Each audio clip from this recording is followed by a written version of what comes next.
em um mundo de fantasia. Na verdade, é na internet. Em que os filmes são analisados. Também tem biografia, entrevista, debate, um monte de coisa, né? Sim, um podcast se destaca. Podcast Cinemação. Só no cinemação.com.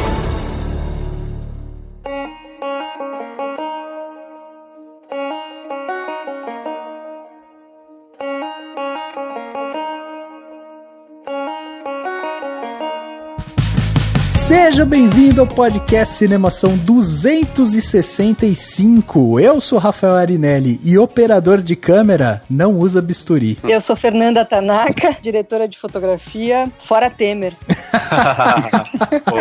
Eu sou Ariel Schwartzman, eu sou pai de 2 meninas, operador de câmera e Steadicam, também sou diretor de fotografia e eu tô tentando aprender a todo momento. É, que legal. Eu sou Daniel Cury e a lente mais importante é a dos nossos olhos.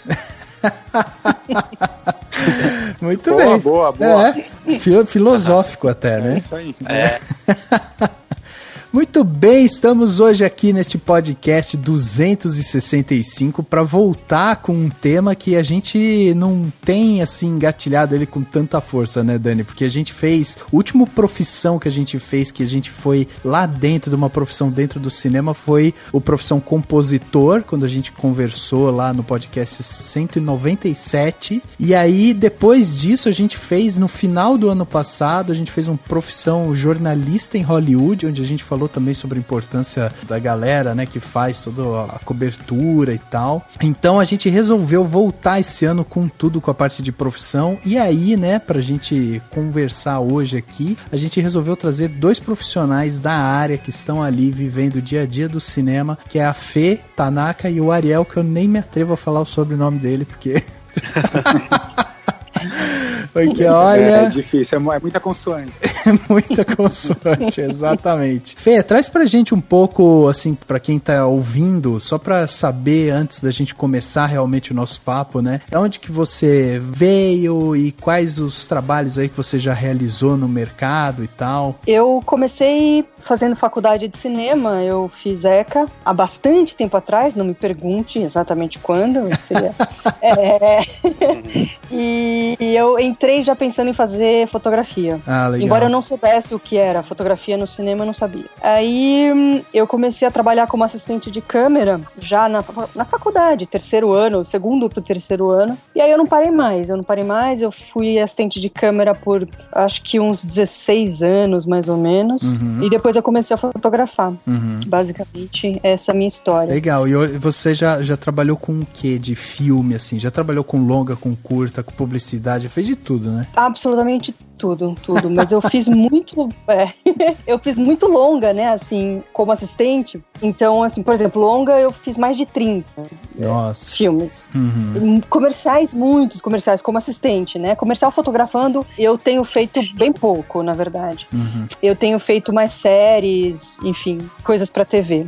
Legal. A gente vai entrar mais a fundo, né, na carreira da Fê aqui também, mas é legal da galera ver que a gente tá falando, não tá falando com qualquer um, tá falando com uma pessoa que tem aí, né, mais de 30 longas, né, no currículo, então é uma pessoa que sabe o que tá falando. E você, Ariel, você veio da onde? Que trabalhos aí que você já fez pra galera saber? Então, eu também estudei cinema e a minha trajetória ela veio bastante do documentário, assim, a minha vontade muito de fazer cinema foi pós do documentário, e eu tive sempre um lado documentarista junto com essa carreira que foi, de alguma forma, também se apresentando nos documentários. Eu dirigi algumas coisas, assim, e isso acabou me levando, fiz making-offs de longas, comecei assim, e acabei indo para a área da fotografia através de documentários, onde eu aprendi a operar Steadicam, e aí a carreira de operador de Steadicam também me conduziu um pouco para esse mundo aí dos filmes maiores, da publicidade e do cinemão, assim, ficção. Uhum, é mais ou menos esse meu caminho, assim, e é isso. Aí também misturo um pouco a direção de fotografia com a operação de Steadicam e de câmera. É isso. E já tá com bastante coisa no currículo também, hein? Porque você tá produzindo pra caramba. Bastante coisa, intercalando, assim, diferente da Fê, tenho muito menos longas na carreira. Mas eu sou bem mais velha, né? Não, a Fê é fera. E assim, eu, como operador de Steadicam, o que aconteceu muitas vezes, assim, muitos dos filmes que acabou aparecendo, às vezes eu chego e faço algumas diárias pontuais de um longa, assim, diferente da galera que faz o filme todo, assim, né? Às vezes você faz 10, 20 diárias, ou menos até, ou às vezes só 3, 4 diárias, diferente da galera que tá lá na batalha dos 6-1, famoso 5-2, que é uma outra guerra que tem lá no cinema, diferente dessa aí. É isso aí. Bom, muito legal, como já deu pra perceber, né? Hoje a gente vai falar com duas pessoas realmente gabaritadas e a gente vai tentar extrair o máximo delas pra você que tá ouvindo aí ter um pouquinho mais de noção, né, do que é essa profissão tão importante pro cinema, que é o operador de câmera. E vamos também, né, navegar um pouco nessa parte da fotografia, porque as duas partes caminham juntas aí. Vamos então bater esse papo logo depois do quadro Repercussão.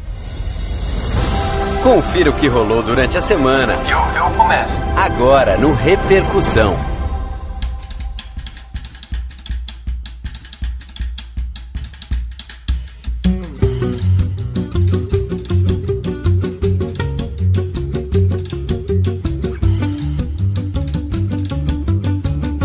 E o pessoal pede e a gente vai lá e faz. Então pediram pra gente aqui um programa sobre profissão e esse ano teremos profissão, não só esse, em breve teremos outro, pra você que quer estudar cinema, pra você que quer entender um pouco mais dos bastidores do cinema, a gente vai trazer aqui profissionais gabaritados. E não à toa, hoje estamos com duas pessoas com vasta experiência na produção cinematográfica brasileira. E você que tá aí e que quer saber um pouco mais sobre a profissão, quer dar sugestão de tema ou quer de repente mandar, né, sua sugestão, crítica e tal, enfim, mande seu e-mail para contato@cinemação.com. Acesse também o nosso site, o cinemação.com. Lá você consegue mandar seu comentário através dos posts, né, o post deste podcast, como também consegue acessar todas as nossas redes sociais, Facebook, Twitter, Instagram, Pinterest, YouTube e tantos outros. Não deixe também de visitar e conhecer os nossos outros podcasts aqui da casa. Temos o Indicação, nosso podcast aqui divertido, com jogos, com dicas de filmes que sai toda semana para você,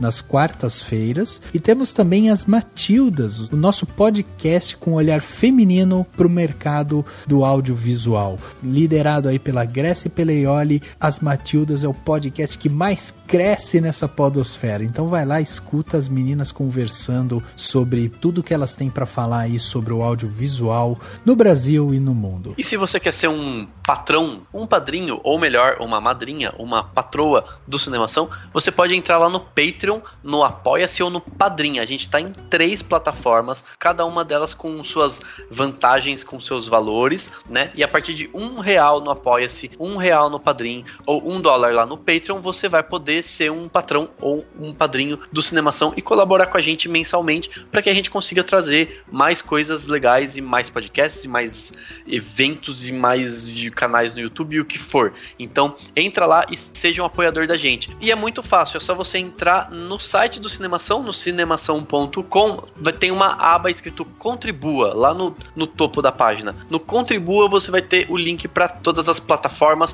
todos os sites onde você se torna um patrão do Cinemação. Lembrando que você que é um patrão, você tem uma série de vantagens aqui, né, no Cinemação. Então uma delas é você fazer parte de um grupo secreto só com quem apoia o Cinemação, e esse grupo está hoje no WhatsApp e no Facebook. E a galera do WhatsApp, por exemplo, é onde a gente troca ideia lá com eles, tem autores do Cinemação, tem o pessoal que é o patrão e tal, e aí esse pessoal conversa com a gente diretamente, né? Então a gente pediu para essa galerinha do WhatsApp mandar pra gente alguns depoimentos falando por que você contribui com o Cinemação. Dessa forma a gente mostra para você que está ouvindo que o apadrinhamento do Cinemação é uma coisa importante e que vale a pena ser feita, inclusive porque você contribui de alguma forma com o audiovisual nacional, né? Afinal de contas, estamos aqui para divulgar esses trabalhos e tal. Então vamos escutar um depoimento que chegou quentinho lá do grupo secreto do Cinemação no WhatsApp. Boa noite, galera. Meu nome é Luiz Vilela, 50 anos. Devo ser o vovô do grupo. Sou do Rio de Janeiro e resolvi patrocinar o Cinemação porque a gente tem que apoiar o que vale a pena. Vocês têm um jeito leve, divertido e também inteligente de falar sobre cinema. Um assunto que eu curto muito. Um abração e continuem assim. E um destaque importante, o mês de março é o mês em que o podcast é delas. O Cinemação tem muito orgulho de participar da campanha O Podcast é Delas. Então todas as postagens nossas vão ter a hashtag O Podcast é Delas ou hashtag O Podcast é Delas 2018. Todos os episódios do mês de março contam com a presença de pelo menos uma mulher, muitas vezes até mais do que uma, para que a gente mantenha sempre a voz feminina na podosfera. Então é uma campanha muito legal que inclusive vai manter a gente com mulheres ao longo de todo o ano, mas no mês de março todo episódio tem mulher, tá garantido, porque o podcast é delas. E chegando aqui na parte onde as pessoas saíram dos seus armários e deixaram seus comentários pra gente, temos aqui vários comentários dos podcasts aí que passaram, né? E um deles veio do Renato Santos Júnior, que deixou seu comentário lá no podcast Cinemação 263, quando a gente falou sobre o Oscar 2018. E o Renato falou o seguinte: muito bom programa, adorei a discussão e rachei quando a Tatá começou a falar de Lady Bird. Resumiu o que eu senti sobre o filme. Olha aí, mais uma vez, a Tatá causando aqui no podcast do Cinemação, principalmente nesse que foi o Oscar 2018. E eu tenho um comentário da Thaís Alves, lá no podcast 262, em que a gente falou sobre o Me Chame Pelo Seu Nome e o Lady Bird. Ela falou assim, ó: olá pessoal, acompanho mais ou menos um ano o trabalho de vocês e desde lá virei fã. Senti vontade de sair do armário fazendo esse comentário para mostrar um pouco a minha opinião quanto fã de Lady Bird. Gosto do trabalho da Greta desde 2014, quando conheci em Francis Ha, e embora o roteiro tenha sido escrito juntamente com o diretor Noah Baumbach, acho que é um dos melhores filmes em que os diálogos ficaram mais marcados na minha cabeça. Então, quando saiu a notícia de que ela seria diretora e roteirista de Lady Bird, fiquei super animada. O filme entrega tudo aquilo que é prometido. Acho seu roteiro um dos pontos fortes, com falas que são totalmente reais e personagens que existem em qualquer colégio com adolescentes no ensino médio. Além de mostrar uma representação bem real das adolescentes meninas do início dos anos 2000, assim como eu fui,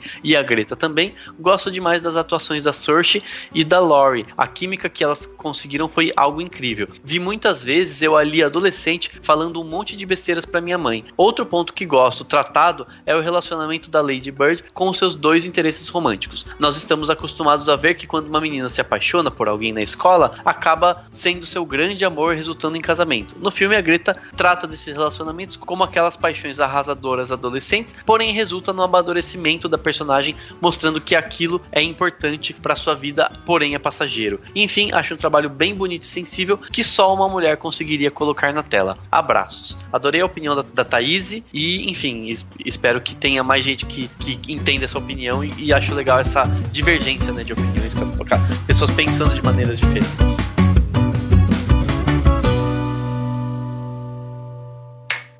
Ação.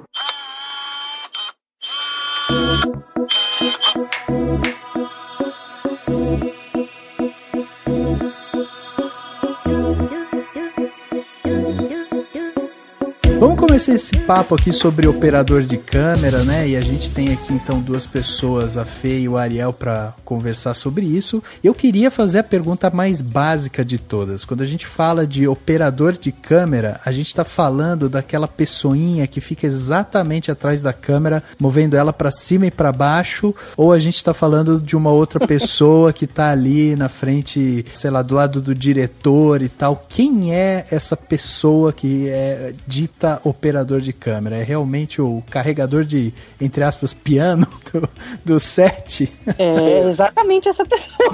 Bom, é o cara que tá ali com o olho na câmera. É a pessoa que tá lá, diretamente operando a câmera, literalmente. E assim, pode-se entender, porque tem gente que às vezes pode entender que o operador de câmera é simplesmente uma pessoa que move a câmera de acordo com o que o diretor de fotografia quer ou com o que o diretor quer. O operador de câmera, ele tem algum tipo de voz ativa no set na hora da filmagem ou ele só vai cumprindo função? Como é que funciona isso no set de filmagem? Não, eu acho que assim, é uma mistura de muitas coisas, assim, porque de uma certa forma, principalmente quando é uma câmera na mão, por exemplo, você está conduzindo um pedido do diretor junto com o pedido do diretor de fotografia para favorecer a luz, junto com o que o ator também está te entregando. E aí você, no meio de todas essas pessoas, junto com o foquista e o técnico de som, é tudo um balé de todas essas pessoas para mim. E com certeza é uma colaboração que o operador de câmera faz parte, porque você leva a câmera do jeito que você, digamos, consegue absorver de tudo isso que está se mexendo ao mesmo tempo, né? E no caso, pensando, eu já vi, enfim, vários making-offs, às vezes você vê o próprio diretor de fotografia lá com a câmera, ou às vezes, dependendo do filme, obviamente, o próprio é o diretor que está fazendo isso. Existe essa mistura, e dependendo da produção, ou não? Sempre vai precisar ter um operador de câmera, todo tipo de produção? Como que vocês veem esse tipo de dinâmica no set? Varia muito. Exatamente o que você viu é a verdade, assim. Na verdade, no Brasil, a maioria dos diretores de fotografia opera a câmera. A maioria. Até por uma questão de custo, né? Ter um operador de câmera significa uma pessoa mais no set, etc e tal. Mas tem diretores de fotografia que gostam de operar a câmera e tem diretores de fotografia que não gostam de operar a câmera. E assim como tem diretores que gostam, assim, eu já cansei de fazer comerciais, acabei de fazer um recentemente que a diretora operava a câmera, porque ela gosta de dirigir operando a câmera. Isso varia muito, né? Depende do filme, depende do caso, depende disso tudo. Vocês comentaram sobre o foquista, né, no caso. Quando a gente tá falando do operador de câmera, assim, você tem um cara que é específico pro foco e outro que é específico para movimentação de câmera. Como que se distingue um do outro? O operador de câmera, ele é o responsável por operar a câmera, no sentido de enquadrar a cena. Tá. O foquista, ele faz exatamente o que o nome diz, ele faz só o foco. Porque o que acontece, sem entrar muito nos detalhes, mas no cinema o foco é uma coisa bastante delicada. Na maior parte das vezes você não tem muita profundidade de campo, não sei se isso tá muito técnico, mas enfim. Não. Então, existe um foquista para que tudo saia em foco, quer dizer, aquilo não tá a câmera não fica no autofocus, né? É uma pessoa que faz aquilo. Essa pessoa, ela traz com ela, inclusive, essa visão do que tem que ser narrado naquele momento, quer dizer, o foco é uma coisa narrativa. Eu falo isso, eu fui muitos anos foquista, e era a coisa que eu mais me divertia, assim, porque você tá ali ajudando a contar aquela história, decidindo aonde você vai colocar o foco. E o operador de câmera ajuda a contar a história, decidindo como ele vai enquadrar aquela cena.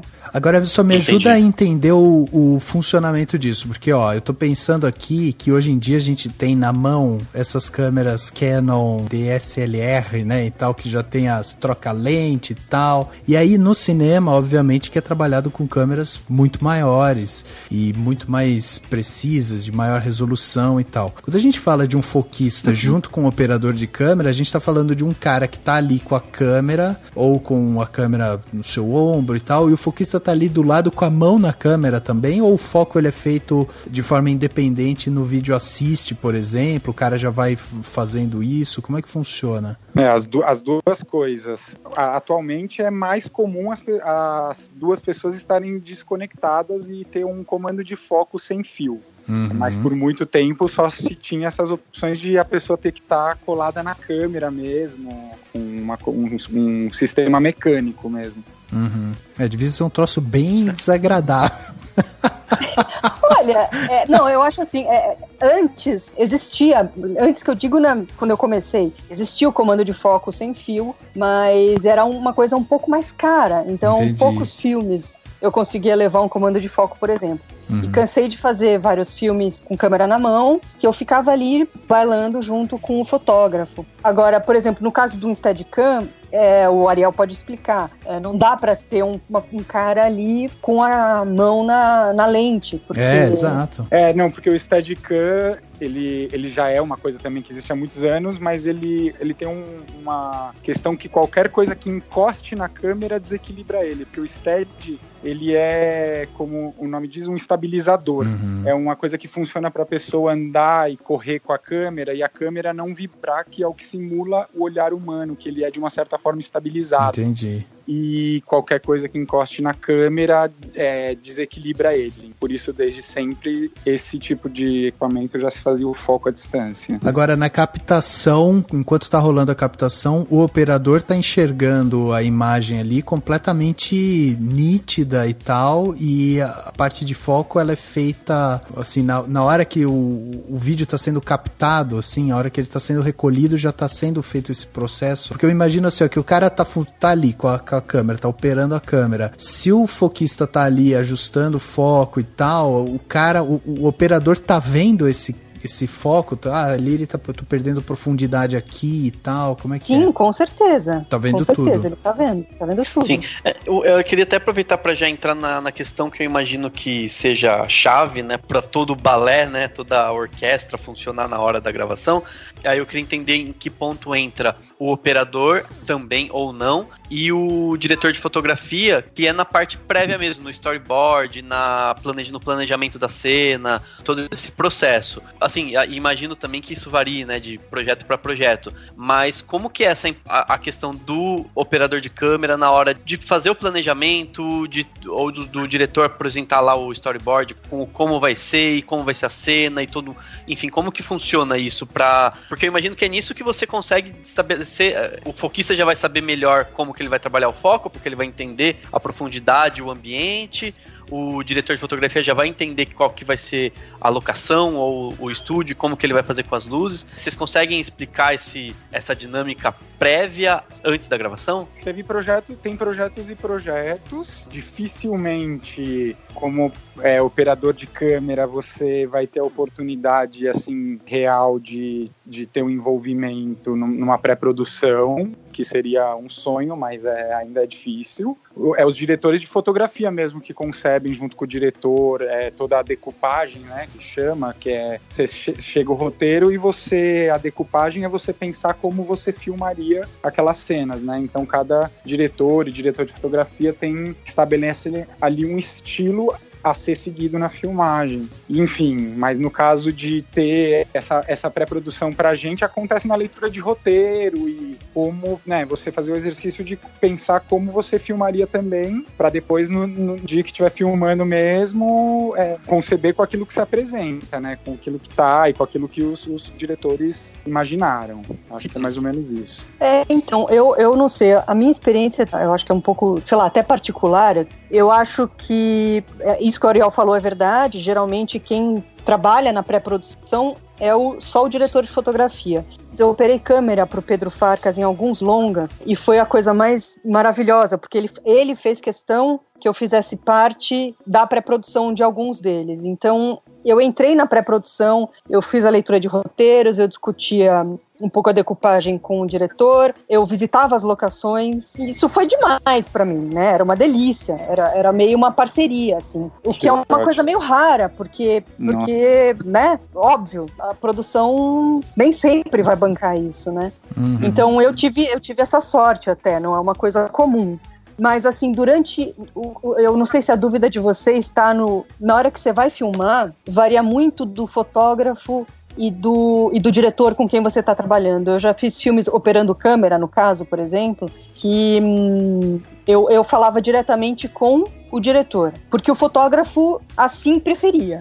E já fiz filmes que era o fotógrafo com quem eu falava o tempo inteiro. Então, acho que isso é um jogo que muda muito, né? Depende do projeto, depende do diretor, depende do fotógrafo.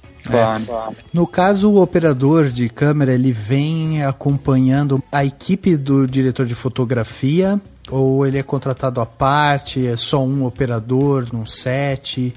Não, a gente faz totalmente parte da equipe do diretor de fotografia, assim, tá. Né? Na hierarquia, né, a gente está totalmente no departamento da foto. Uhum, isso. Embora, como a Fê falou, assim, às vezes tem diretores de fotografia que preferem deixar o operador de câmera a serviço do diretor, de uma certa forma, assim, mais ou menos isso, né? Sim. E existe essa coisa de diretores de fotografia sempre chamarem os mesmos operadores, em termos contratuais, é contratado da produção do filme mesmo, né? Ou não? E assim, tem isso de vocês de terem sempre esses mesmos parceiros? Ou vocês veem bastante movimentação no sentido de alternar, de trabalhar para vários diretores, como operador de câmera e tudo mais? Eu acho que eu trabalhei muito mais com os mesmos, né? Eu acho que a gente acaba formando uma parceria, assim. Então, da mesma forma que os fotógrafos me chamavam para fazer assistência de câmera ou para operar câmera, eu também tenho os assistentes com quem eu gosto de trabalhar e procuro manter as pessoas com quem eu gosto de trabalhar. Eu acho que funciona da mesma forma, né, Ariel? Sim, porque no fim das contas o cinema são relações muito intensas, né? Quando você vai filmar, você vai ficar muito tempo com aquelas pessoas em situações bastante estressantes. Então é bom quando você encontra parceiros com quem você se dá bem também, porque... Exato.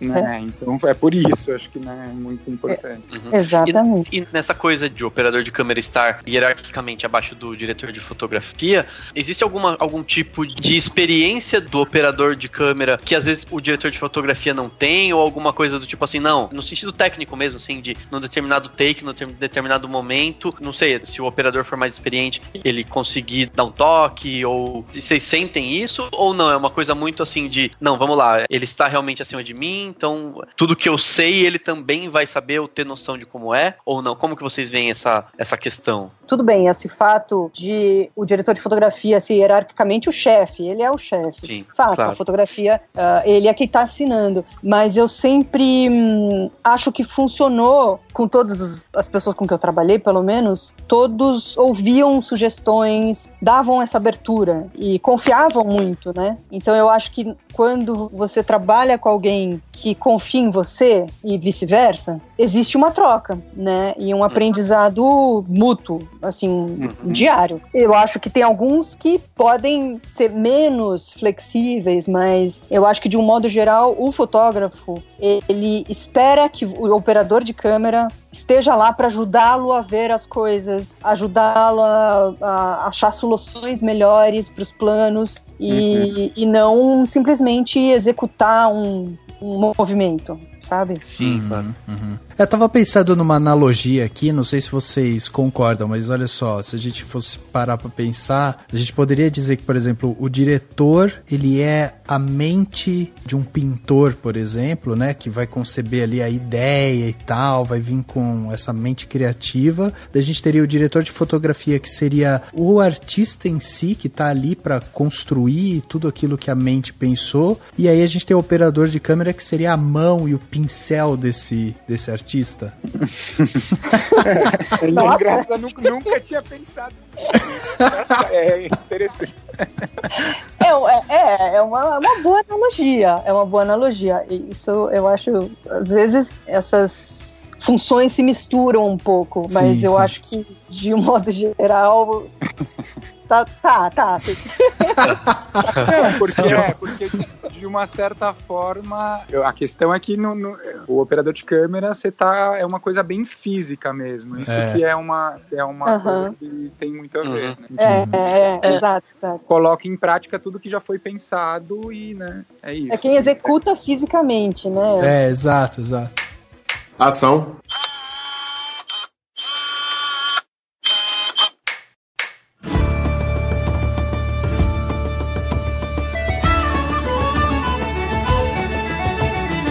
Eu acho muito interessante, assim, essa questão do... Toda vez que vocês falam de, isso é contar uma história, e toda vez que a gente fala com qualquer pessoa, mais técnico que seja, sempre vai ter essa questão, né, a gente tá lá pra contar uma história, então tá lá pra dar a nossa parte em como contar aquela história que tá lá no roteiro, etc. E, ao mesmo tempo, é um negócio super físico, né, você tá lá carregando, dependendo do filme, imagino que seja super pesada a câmera, e aí eu queria saber, assim, existe essa coisa do, sabe, assim, separação do físico e do mental, do tipo, não, agora eu tô carregando câmera e carregando caixa e movimentando. E o pensar veio antes e na hora eu só tô, enfim, botando em prática, ou não, essas coisas combinam, porque, sabe assim, não sei, pra quem olha de fora, pra gente que olha de fora, né, e pegando a situação de um making-off, de um filme sendo feito, a gente vê muito isso, essa diferença, sabe, do planejei, pensei, refleti, usei a minha cabeça e tem um momento que a gravação parece que é só físico, né, só fazer o que foi pensado. Não sei se vocês estão se faz sentido o que eu tô falando, mas eu acho que tem muito essa mistura, né, do pensar, do refletir com o suar a camisa literalmente, né, assim.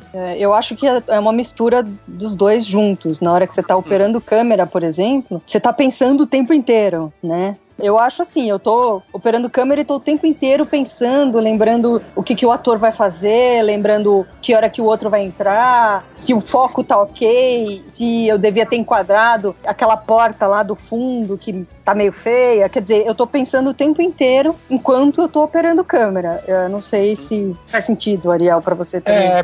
Pra mim também é um exercício desse, assim, e por outro lado, acho que, enfim, até um pouco pela minha história, e um dos meus mestres, assim, uma frase que eu escutei dos meus mestres, mas que depois até mudou a história de educação das minhas filhas, mas é também sobre a aceitação do erro, assim, que às vezes é um jogo também de como tornar aquilo que não deu tão certo, que o ator não parou na marca, mas como tornar aquele erro um acerto de alguma forma e se adaptar à realidade do que essa coisa de se adaptar à realidade do que se apresenta, junto com o que deu pra entregar na hora, porque às vezes é um tropeço que você deu, que a câmera balançou e que você fica indignado, mas o diretor acha maravilhoso e aí ele fala, não, o take é esse. Exatamente.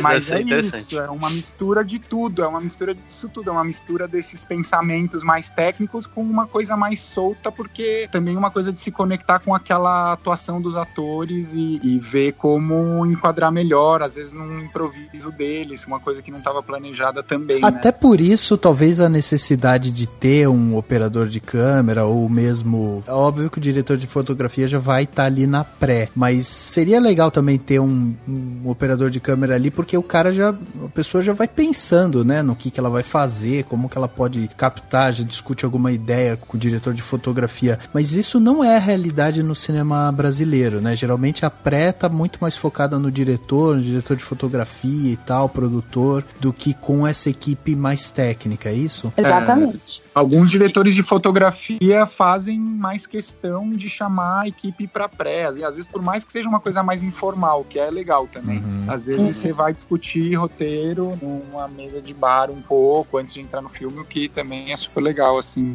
E tem os testes que muitos fotógrafos gostam de fazer antes de começar um projeto grande. Então tem os testes de fotografia e aí é uma chance da equipe, assistentes de câmera, operador de câmera, se tiver, estagiários, enfim, a equipe toda da fotografia se encontrar e entender melhor o projeto. Então acontece isso na pré. E quando são cenas mais complicadas, assim, por exemplo, recentemente, um dos filmes que eu fiz teve uma das cenas que era muito complicada e teve um ensaio da cena antes de começar o filme. Sim, Então quando acontece coisa também é ótimo, assim. É ótimo. Eu queria saber o dia a dia de vocês. Vocês estão aí em casa e tal, estão trabalhando, aí toca o telefone, é aquele amigo, diretor de fotografia que fala: ô Ariel, ô Fê, tô com um filme aqui, ó, pra fazer e tô precisando de um operador de câmera. Como é que você tá em começo de abril? Aí vocês falam: pô, tô livre. Quanto tempo? Ah, 1 mês. É assim? Cata o carro e vai? É assim. Isso quando não é tipo, como é que você tá quinta-feira pra ir pra África? Ou quando o produtor te liga e pergunta assim: seu passaporte tá em dia? Você fala: você tem o seu visto dos Estados Unidos.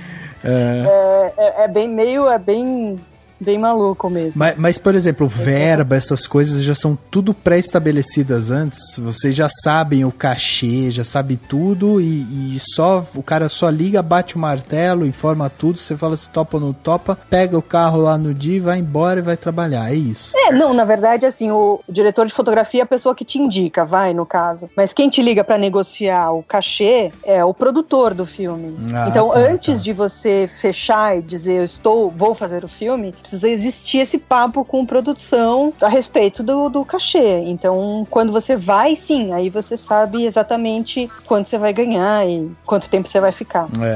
Porque geralmente, assim, aqui comigo, né, já fiz algumas produções aqui e tal de publicidade, né, e é meio isso mesmo, a gente é pressionado pelo cliente, né, pra entregar o vídeo em tal data e tal, que tem que estar rodando, e aí eu fazendo a produção ligava pra quem tava me indicando, e aí era verba, tenho tanto de verba, quanto você vai cobrar e tal, e aí negociava com a pessoa, batia o martelo, e aí agendava, né, pra aquele dia, então, por isso que eu imaginei que fosse mais ou menos isso com vocês também. Agora, na formação de vocês, quando vocês estavam lá na faculdade e tal, já existia essa coisa de, eu quero estar ali mexendo na câmera, ou eu quero estar ali, sabe, trabalhando com luz, com fotografia e tal, isso já era, porque eu acredito que tanto em cinema quanto publicidade, parte de direção, atuação e tal, ainda são as carreiras mais concorridas, assim, né, ou até mais glamourosas, vamos dizer assim. E aí falar que você quer trabalhar com um operador de câmera ou com fotografia, às vezes foge um pouquinho, né, do comum, né? Eu, na faculdade, de uma certa forma, oscilei e passei por muitos departamentos. Acabei, no meu trabalho de conclusão de curso, fazendo a direção de fotografia, mas também dirigi um documentário fora da minha faculdade, numa faculdade de um amigo. E foi um caminho, acho que tudo se misturou na minha vida, com ter filhas relativamente cedo e optar também, de uma certa forma, pela fotografia para estar um pouco mais perto dela, que o trabalho de direção demanda muito mais tempo. E aí quando eu comecei a operar Steadicam também foi muito apaixonante para mim, assim, então aí não teve mais jeito, assim, isso é um negócio que eu gosto muito de fazer. Qual que é a paixão, Ariel? Conta pra gente, assim, a hora que você tá lá, o que é o dia a dia ali, sabe, a operação mesmo que te encanta nesse processo? Pra mim tem essa coisa do incontrolável, assim. Acho que uma coisa que é muito legal, assim, da câmera é porque você acaba sendo a pessoa que tá mais perto dos atores, e os atores são pessoas normalmente muito incríveis, que entregam coisas muito incríveis emocionalmente, assim. Então esse privilégio de estar perto daquela emoção, pra mim é muito, muito legal, assim. Eu muitas vezes me emociono operando uma câmera, sabe?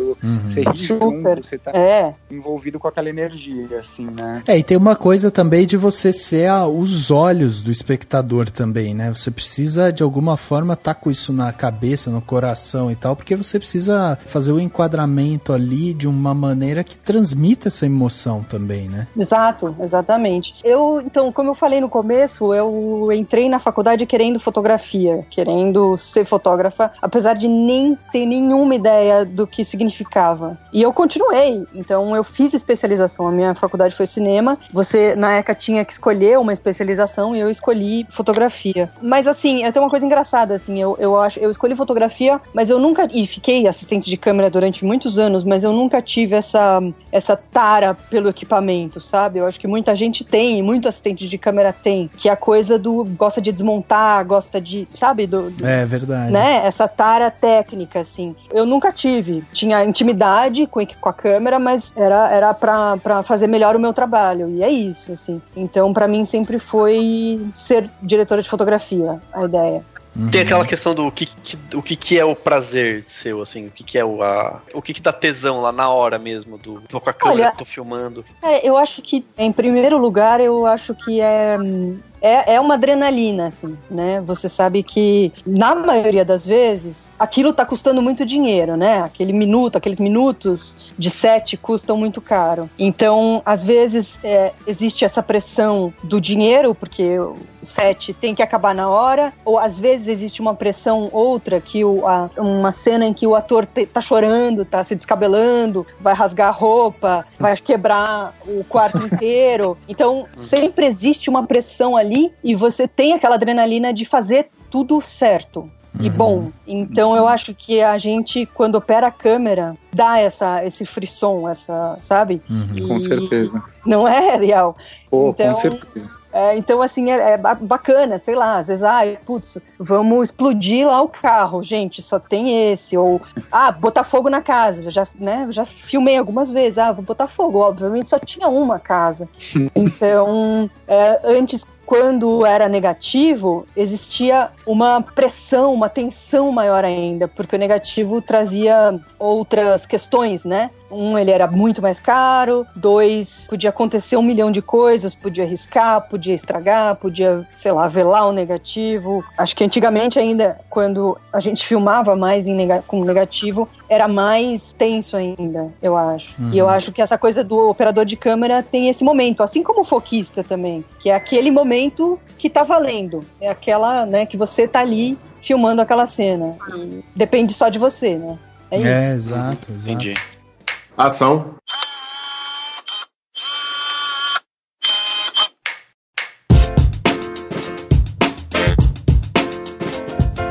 Deixa eu entrar numa parte sobre isso, Fernanda, da questão, assim, e aí quando você falou, eu comecei a lembrar dos detalhes, né? Apesar de que era um tema que eu já queria, que eu acho que seria importante a gente sempre falar, né, num podcast como esse. Você falou que entrou na faculdade, sempre já querendo, né, trabalhar com fotografia, mesmo com essa questão que você nem sabia direito o que era trabalhar com fotografia. E recentemente teve várias questões, assim, envolvendo a questão da mulher como fotógrafa, ou enfim, que seja operando a câmera. Teve alguma coisa recente da Laís Bodansky, que falou que sempre também quis ser diretora de fotografia, achou muito difícil essa entrada, porque sempre foi um ambiente muito masculino, etc. Teve até um artigo super legal que eu li um tempo atrás, e cheguei até a indicar aqui no podcast, que não sei se você já ouviu falar, o título dele é engraçado até, que é Pinto não é fotômetro, e fala sobre as mulheres diretoras de fotografia e tudo mais no Brasil. E também teve esse ano a única mulher indicada ao Oscar de fotografia, né? Sim, maravilhosa.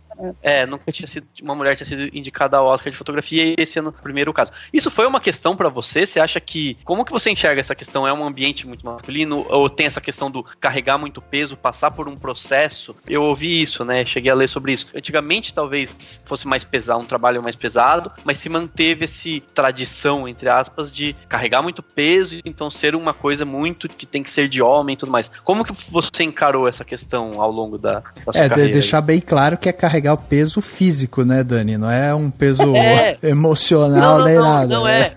É carregar a câmera que é pesada.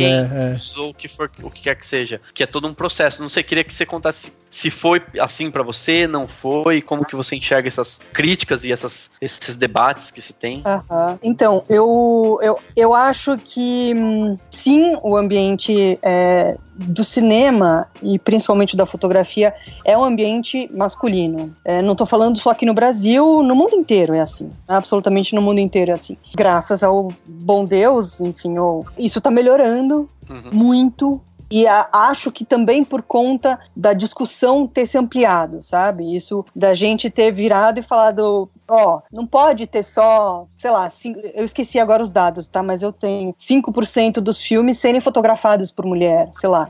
Depois, se vocês quiserem, eu até posso procurar os dados, eu tenho. Se quiser, eu vou procurando aqui, eu tenho uns perfis aqui que... Então, a Ancine repassou uns dados aqui do Brasil, por exemplo, mas eu tinha os dados também nos Estados Unidos, que também era bastante chocante. Mas, enfim, então é um ambiente masculino. Quando eu comecei, eu também não fazia ideia de que era um ambiente masculino, porque é engraçado, a questão sexista não passava pela minha cabeça. Eu estava mais preocupada em fazer o meu trabalho bem, os fotógrafos que foram me chamando, os fotógrafos e a fotógrafa, que a Catinha Coelho começou a me chamar muito quando eu tava na ECA, nunca fizeram disso uma diferença, digo assim, o fato de eu ser mulher. Legal. Então, eu não via isso. Pra mim, eu tava ali trabalhando, assim, uma assistente de câmera. Aos poucos, quando eu fui entrando mais no mercado, eu entendi que existia uma resistência pelo fato de eu ser mulher. Por outro lado, é interessante,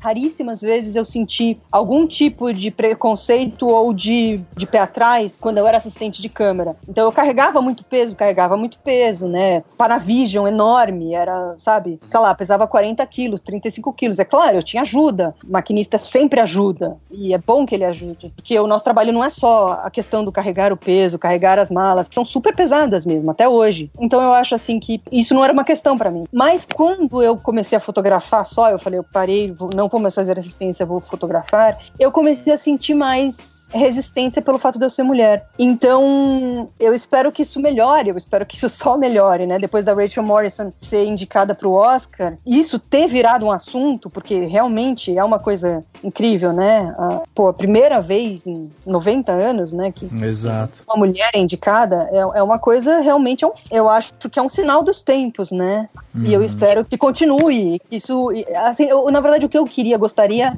mesmo, era que isso não fosse uma questão, sabe? Porque eu acho que uma mulher pode fazer o trabalho que o mesmo homem faz dirigindo a fotografia, né?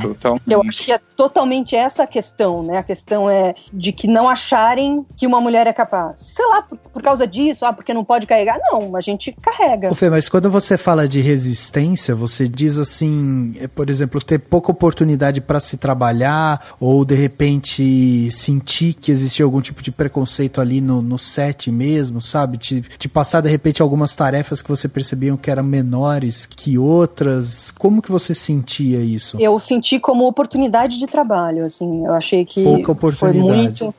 de repente eu trabalhava muito e de repente diminuiu absurdamente. Entendi. E eu comecei a entender melhor os motivos e fiquei um pouco chocada, porque não era lógico. Não era uma questão pra mim antes. Eu, por ter duas filhas mulheres, também dei uma mega mergulhada e fui começar a entender muito do que acontece, e é assim, quando você começa a entender, é que você começa a enxergar essa herança do patriarcado estrutural, né? Super, é isso, eu também, de uma certa forma, é isso, vejo que algumas oportunidades talvez apareceram, sim, por eu ser homem, branco, hétero, digamos assim, sabe? Na fotografia, que não são planejadas, mas que as pessoas já têm estrutural mesmo, que às vezes não é social, né? Às vezes absurdo, já escutei tipo mulher pra fazer filme de carro, sabe? Coisas assim que você fala.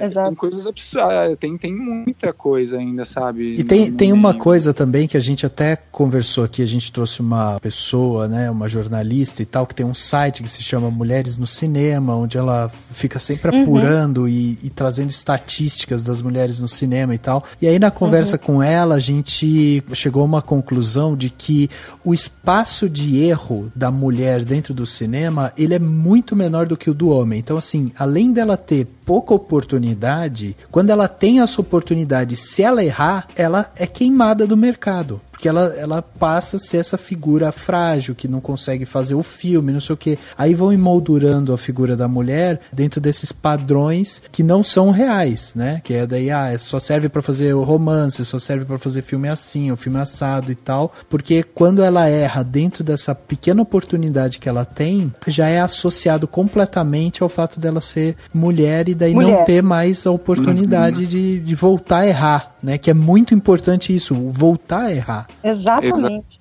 Nossa, não, isso é engraçado, né? Eu acho interessante a gente falar isso, porque isso acontece, muito embora quando você... Escutando isso, é tão absurdo, né? É tão absurdo, qualquer pessoa normal acharia absurdo isso.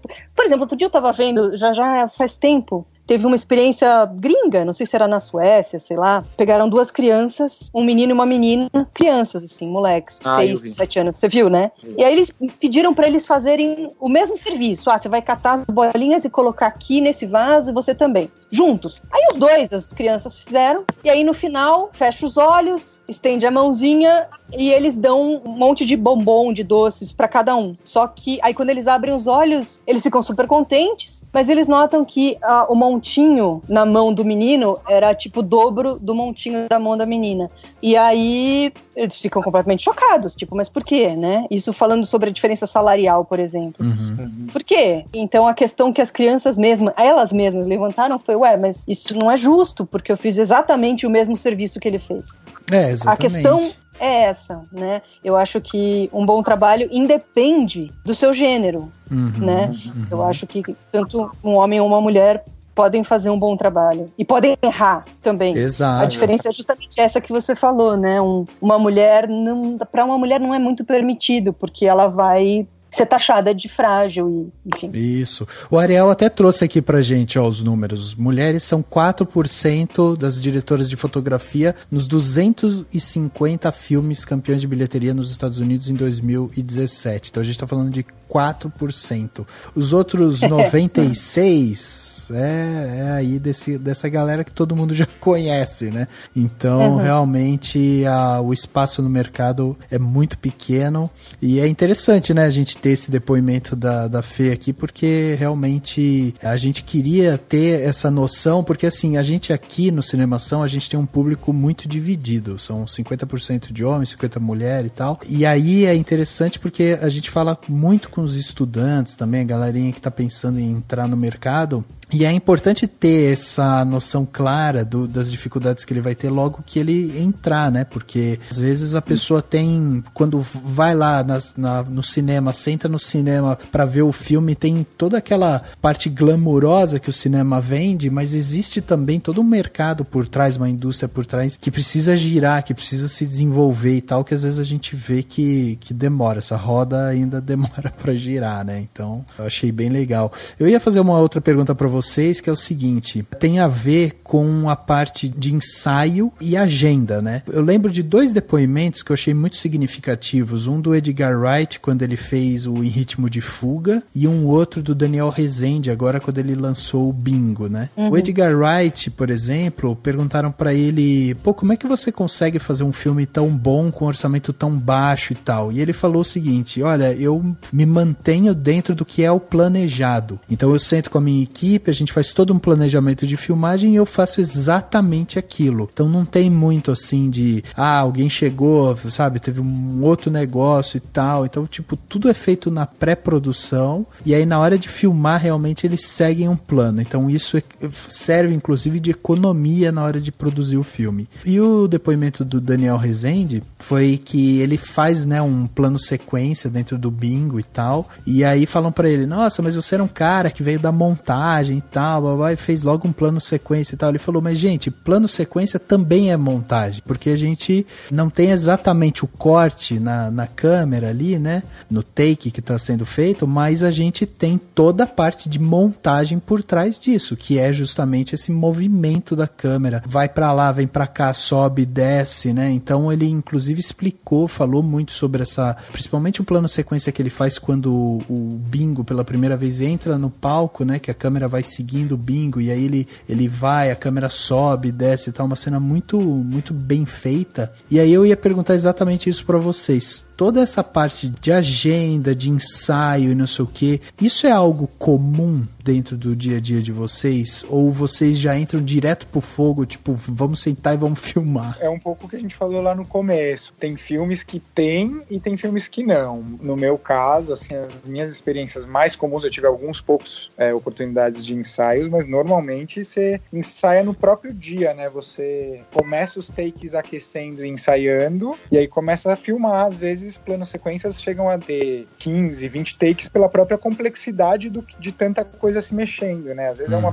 pequena coisa que dá errado, que não vale o plano sequência inteiro. Então, sim, pois é. É mais ou menos isso. É mais ou menos isso mesmo, ensaio geralmente é muito difícil, ensaios prévios, assim, né? Na pré, quando o diretor tá ensaiando os atores e tal, é muito difícil do operador de câmera ir. Muitas vezes até o diretor de fotografia é convidado a ver os ensaios, mas geralmente isso acontece no dia da filmagem. E aí eu acho que depende um pouco do diretor, como ele filma, né? Porque tem diretores, por exemplo, que não ensaiam, não gostam de ensaiar. Tem nem com a equipe de câmera, nem com os operadores, nada. Olha só. O pessoal adora, imagina. Né? É sem ensaio, pá, e vai. Então, isso acontece muito, muito, muito, muito. Fogueira mesmo. Séries, Séries agora, que você tem que filmar 12, 15 páginas de roteiro por dia, é bem puxado. Em ficção, assim, digo, longas, por exemplo, que você tem um tempo um pouco maior de preparação, depende do diretor, né? Depende muito do diretor. Eu lembrei de um filme que eu fiz, eu era assistente de câmera há muitos anos atrás, que chama o Irma Vap, da Carla Camurati. Eu não sei se vocês chegaram a ver esse filme. Não vi. Ainda não vi, infelizmente. Enfim, era baseado na peça, né, do Neila Torraca e do Marco Nanini. E na peça, eles faziam 2 personagens, uma mulher e um homem. Cada um fazia 2 personagens. No filme era exatamente a mesma coisa. Então foi a primeira vez que eu trabalhei em motion control, assim, bem cabeludo. E aí os ensaios eram insanos, assim. Então a gente passava muitas horas ensaiando, porque o que acontece? A câmera toda, ela tem que estar em registro, né? Eu não sei se você sabe como funciona o motion control. Não sei. Se você puder explicar, vai ser ótimo. Tá. E o que é uma câmera em registro também, porque pra mim registro é ir no cartório ali e registrar a câmera. A câmera em registro é uma câmera que não pode, ela tem que fazer o mesmo movimento. Se ela fizer movimento, ela tem que repetir o mesmo movimento todas as vezes. Então, uma câmera fixa, travada, tudo bem, é uma câmera fixa travada, você não pode nem mexer, não pode encostar, não pode esbarrar, porque depois aquilo vai ser aplicado um monte de efeito. Agora, no caso de um filme cheio de movimentos, travelings e vai e vem de atores, existe um equipamento que grava o movimento da câmera. A câmera, ela fica em cima de uma cabeça eletrônica e essa cabeça se comunica com um equipamento que grava, grosso modo é isso, tá? Que grava os movimentos de câmera, zoom se houver, foco, o que você quiser relativo à câmera, ele vai gravar. E aquilo vai ser reproduzido todas as vezes que você filmar e decidir, esse plano valeu, você refaz, aquele plano é refeito exatamente igual. Nesse caso, onde os os atores faziam 2 personagens, era muito complexo. Então, uma hora um tava abrindo a porta do banheiro e o outro tinha que estar lá dentro e passar o telefone para ele do lado de fora. Então, você tem que fazer o mesmo plano com o ator representando os 2 papéis. Assim, foi uma treta maravilhosa. Eu aprendi assim, muito. Assim, foi um aprendizado que eu não consigo nem mensurar, assim, sabe? Então, a coisa do ensaio era muito importante, porque os pobres dos atores tinham que fazer exatamente aquilo que a câmera já tinha mexido. A câmera já mexeu. Eu não sei se você tá entendendo o que eu tô falando. Sim, entendi. A câmera já fez um movimento para um ator fazendo um personagem, voltou pro outro fazendo o outro, só que o outro, obviamente, só vai estar lá depois. Eu nunca tinha feito um filme assim. Pra mim, foi uma treta técnica, mas foi muito bacana. Assim. Entendi que tava tudo orquestrado já de uma maneira que você já sabia exatamente como que esses atores iam ficar enquadrados ali naquela cena, né? Então, pra você, era melhor justamente o fato de você ter esse ensaio. Agora, inevitavelmente, o ensaio, a preparação e tal, reduz custo, não reduz também? Porque você tá evitando, às vezes, fazer um trabalho que seria de uma diária, você vai fazer, sei lá, em meia diária e vai poder fazer outras coisas. Não tem um pouco isso também? É um pouco cultural isso, vocês acham? O fato da gente ter pouco ensaio ou não? É muito uma questão muito particular de diretor, produção e tal. Eu, na minha opinião, é uma questão bastante particular, cada diretor funciona de um jeito, assim, pela minha experiência, assim. Acho que tem uns que trabalham muito o ensaio. Eu acho que é isso também, uma coisa de estilo de diretor para diretor, do quanto para ele é importante ou do quanto que ele prefere que a coisa aconteça só na hora mesmo, né? Exatamente. E também de uma condição, obviamente, financeira para bancar esses ensaios, porque também tem agenda de ator, tem agenda de todo mundo, não é simples, né, conseguir ensaios também. Ação.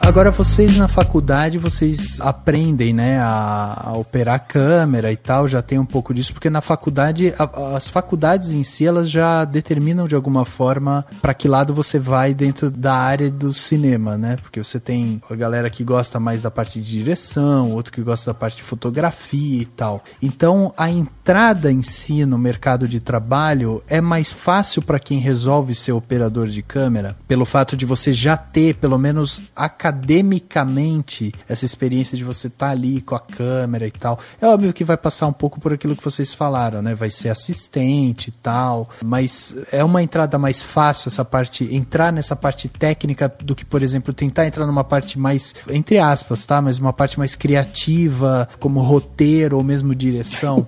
Não, eu acho que assim, fácil, não tem nada pra, pelo menos, Exatamente. Assim, a não ser que você tenha algum apadrinhamento muito grande, nada é fácil. É Nada. Ralado mesmo, assim, né? É uma área, é muito puxado, né? Mas eu acho... assim, eu acho que a faculdade acrescenta quando você está operando ou fazendo outras áreas que contribuem mais artisticamente, narrativamente, até áreas técnicas que contribuem narrativamente. A faculdade, você ter assistido muitos filmes, não necessariamente uma faculdade, pode ser uma formação informal, que você vai atrás autodidata, mas assistir muitos filmes, enfim, buscar informação, ir em palestras, ir nos festivais, né? Pode ser uma formação autodidata, mas isso vai ajudar a você ter no seu DNA ali um monte de referência, de enquadramentos, de filmes que, quando os diretores vierem falar, você buscar ali nesse inconsciente, na sua memória, essas referências, né? Entendi. Eu concordo super com o Ariel, é bem isso mesmo, até porque, sei lá, na minha experiência, por exemplo, eu acho que eu só aprendi mesmo a parte técnica quando eu comecei a filmar fora, porque na faculdade eu não tive essa parte técnica com tanto detalhe, rigor e qualidade, com tanto rigor, então não foi bem assim, né? Eu acho que eu aprendi mesmo fazendo.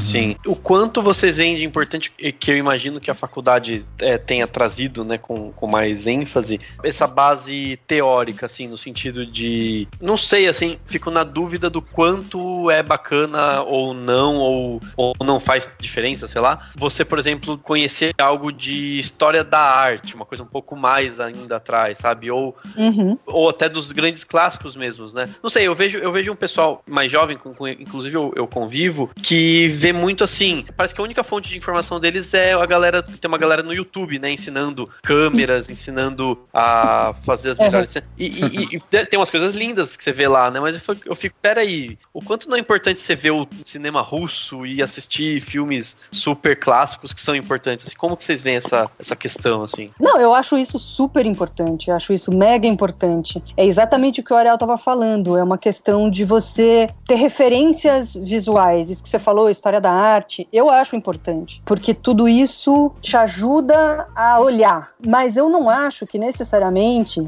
a faculdade seja imprescindível, honestamente. Também. Eu acho, né, no meu caso, eu gostei de ter feito, mas por N motivos. Um deles sendo esse de ter ampliado o meu conhecimento de história, de filmes, de cinema mesmo, mas eu acho que ela não é imprescindível, eu acho que poderia acontecer. É isso, se você for um autodidata e bem rigoroso, acho que funciona. E tem essa coisa que também, assim, na verdade mesmo, cinema também se aprende muito fazendo, né? Então, você tendo alguma formação, eventualmente, não necessariamente da faculdade, e acho que é tudo também uma questão de curiosidade. Acho que tava pensando nisso quando você perguntou se tem alguém, por exemplo, que tá escutando esse podcast até esse minuto, essa já é uma pessoa muito curiosa, né? Que é bonito. Mas, é verdade. Mas assim, é isso. Se a pessoa é curiosa, também tem muitos lugares. Hoje em dia tem informação para tudo e buscar na história também é onde a faculdade contribui, assim. Então fazer esses cursos de história da arte, história do cinema, são legais, que são coisas mais difíceis de buscar de forma autodidata, né? Porque normalmente são filmes mais lentos, né? Que são mais difíceis da gente querer assistir, assim, né? É verdade. Aí, mas quando apresentados por alguém que te conta a história por trás do filme, você já fala, nossa, olha como os caras revolucionaram tecnicamente aquilo naquela época, com toda a dificuldade técnica, sabe? Saber do bastidor e tal.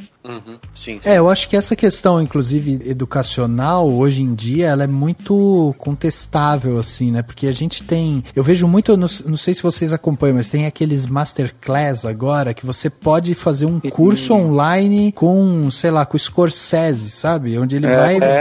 Então, eu acho fantástico isso. Então, assim, é óbvio, é caro, é um curso caro. Os cursos, você tem lá, sei lá, 15, 20 módulos de 7, 8 minutos e tal. O cara vai te passar a parte teórica e você vai ter que ir na prática e lá tentar fazer. E uma das facilidades também foi justamente a queda de custo que a gente teve com equipamento, né? Porque antigamente você precisava fazer uma faculdade porque você teria acesso aos equipamentos. Hoje em dia, você tem vários equipamentos aí que você consegue comprar com alta qualidade e que o custo é acessível. Totalmente. E fazer coisas hoje em dia com câmeras de menos de $5.000, você consegue fazer coisas narrativamente, né? Porque se a câmera acaba sendo a caneta, né? O pincel lá, como você falou. E coisas narrativamente que, pra quem não é da área como a gente, assim, que tem um olhar mais treinado, às vezes a pessoa nem percebe que uma câmera é tão diferente da outra, né? Exato. Aliás, a questão de câmeras mesmo, né? Vai ter a famosa pergunta, né? Qual a melhor câmera? E é a famosa resposta, né? Que você tem na sua mão agora, nesse momento. Que a gente já conhece um pouco disso. Mas... Eu não falaria isso, mas tudo bem. Então. Fez direitinho, né? É que a gente sempre tem esse papo, né? Você sempre tem essa coisa de, não, mas use a câmera que você tem e etc. Aí eu queria saber a questão de câmeras mesmo, assim, se tem alguma que vocês preferem, ou se tem uma lente que vocês preferem, ou se tem alguma que vocês trabalharam que falam, não, essa aqui, você tem um xodó de vocês, como que vocês veem essa questão? Ou se tem. Fala aí, Ariel. Não, eu acho que assim, no geral, assim, a maioria dos fotógrafos, diretores, assistentes de câmera, geral, a equipe de câmera tem uma grande paixão pelas câmeras que fizeram a transição da película pro digital, que são as ARRIs, né, que é uma marca alemã de muitíssimos anos, que tem uma tradição de soltar equipamentos com muita qualidade e confiabilidade no funcionamento do set, assim, de nunca parar um set, porque a câmera de repente reiniciou sozinha, e são câmeras simples também de trabalhar e entregam uma qualidade de imagem extraordinária, maravilhosa, que a gente adora a textura e tudo. Mas por outro lado também tem essa coisa de que às vezes a câmera que você tem na mão é a que você tem que fazer o filme que você tem que fazer. Então também, apesar da gente amar, eu acho que também eu não sou, assim, super apegado a só fazer com um tipo de câmera, mas sempre que eu posso, com certeza, eu opto por fazer com uma câmera da ARRI. Isso vai vir por parte da produção mesmo, né? Então, ou tem algum momento de conversa, eu quero usar essa câmera, essa definição da câmera para fazer um determinado filme, vai vir do diretor, do diretor de fotografia. Do diretor de fotografia. Dentro, imagino que dentro também do orçamento, né? Do filme, ou não tem muito isso hoje? Não, exatamente. O orçamento manda muito. Sim. E as lentes também é toda outra conversa, porque as lentes também é onde também elas mexem muito na estética do que entra pra dentro dessa câmera, né? É o primeiro lugar que a imagem bate, né? Então, mas tem muitas, daí tem muitíssimas variáveis, né? São muitas. E a ARRI que você falou, uma delas é a Alexa, né? Que o pessoal fala, ou são diferentes? Isso, é Alexa. As Alexas, é uma família de Alexas, assim, hoje em dia a mais moderna que tá no mercado hoje é uma Alexa Mini, que também é super leve, é legal também por isso, assim, pela leveza e o tamanho pequeno. Tá, legal. A gente trabalha com outras câmeras, mas a gente sempre vai pedir uma ARRI antes.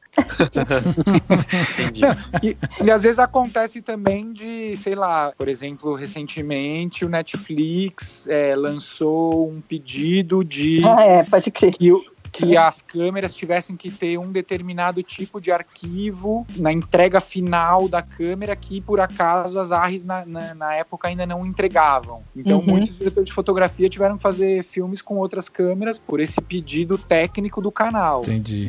Digamos, da mídia ser veiculada, né? Que a gente já tá no canal. E no caso, agora ela já tem essa adaptação? Sim, se eu não me engano, agora sim, já não tá mais com essa... E era uma coisa que, na verdade, assim, na entrega de imagem, no que o espectador vê, não faz diferença nenhuma, mas, enfim, aí tem uma produção uma enorme quantidade de pormenores técnicos, e enfim, que... E filmar em película, vocês já passaram por isso, ou vocês já são só digital? Já tiveram experiência? Não?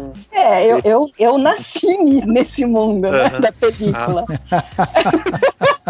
Ai, que pergunta indiscreta, Daniel. Ai, que pergunta indiscreta. Eu tô perguntando porque às vezes vocês falam, não, só filmei com... Eu não sei.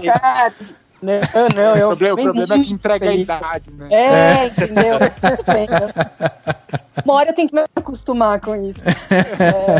Não, eu filmei muito em película, muito, sei lá. Desde quando eu comecei, eu tava no segundo ano da faculdade, 94, 95, assim, até agora quase, né, 2000 e... Quando que a gente parou de ter película? Não sei nem precisar a data, mas enfim. Foi quando eu tava entrando no mercado, que foi 2008, era exatamente o começo do final da película, assim, era na época que estavam surgindo as câmeras 5D, que essas de HDSLR, aí junto com Red.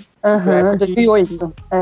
Por aí, 2008 foi o mais começo do fim, assim, aqui no Brasil. Então dá pra fazer as contas aí, eu filmei muito película. De quando eu comecei até esse período, era só película. Eu praticamente tinha feito, sei lá, vídeos que dava pra contar numa mão, assim. O resto era tudo película, 16 e 35. E rola algum tipo de saudosismo, mas a imagem assim, assado? Ou não? A sua paixão é uma ARRI mesmo? Não, totalmente. Rola um saudosismo forte, né? Mas eu gosto das ARRIs, eu gosto da imagem que elas têm e tal. Mas existem particularidades da película, eu acho, que são, como, né, o nome diz, são particularidades, ou seja, só ela tem. Eu acho que um dos maiores saudosismos acrescenta com aquela coisa que a Fê falou no começo da adrenalina, né? Porque quando era película, você apertar o dedo no botão, além de tudo, era o dinheiro do que tava correndo ali na sua orelha, fazendo Exatamente. Então cada momento de apertar o botão era uma pressão ainda maior de saber, ter certeza que tudo que estava se fazendo estava na hora certa. Agora vamos gastar o dinheiro mesmo, porque hoje em dia não, hoje em dia você aperta o botão e não é um dinheiro sendo assim gastado. Você às vezes começa a roubar a cena de qualquer coisa que nem estava planejado, porque não está custando dinheiro, né, a mais, assim, um dinheiro significativo, né? Assim, sendo até chatinha, mas assim, que virou uma questão, né? Como o digital é muito fácil e barato, o cartão, a câmera e tal, e você pode rodar em tese quando você quiser, o problema acaba depois, né? No armazenamento dessa imagem, porque você acaba precisando de uma quantidade, ainda mais agora, 4K, é uma quantidade de memória pesada, infinita, né? Então, assim, não adianta muito também você rodar à toa, né? Porque essa imagem, se ela não for servir pra nada, ela vai estar ocupando um espaço caro também. Entendi. E o rigor, né? Essa coisa do rigor que a película... super.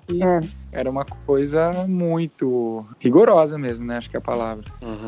Porque saía realmente do bolso lá do estúdio, do produtor e tal, né? Então, inclusive o operador devia ser muito mais exigido também nesse sentido, né? De não errar. O erro deveria ser caro também. Pois é. Todo mundo era bem mais exigido, eu acho. Ação.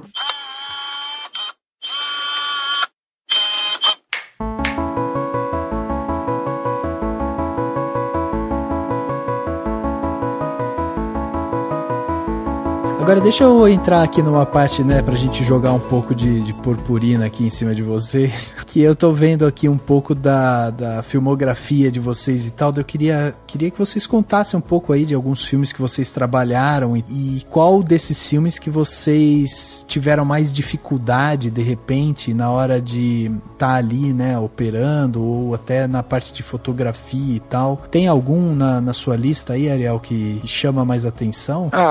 Pra mim, com certeza foi a experiência mais recente que eu tive, que foi o Marighella, que foi esse primeiro filme que o Wagner Moura dirigiu. O diretor de fotografia era o Adrian Tegido, que é um grande mestre, eles foram parceiros no Narcos, né?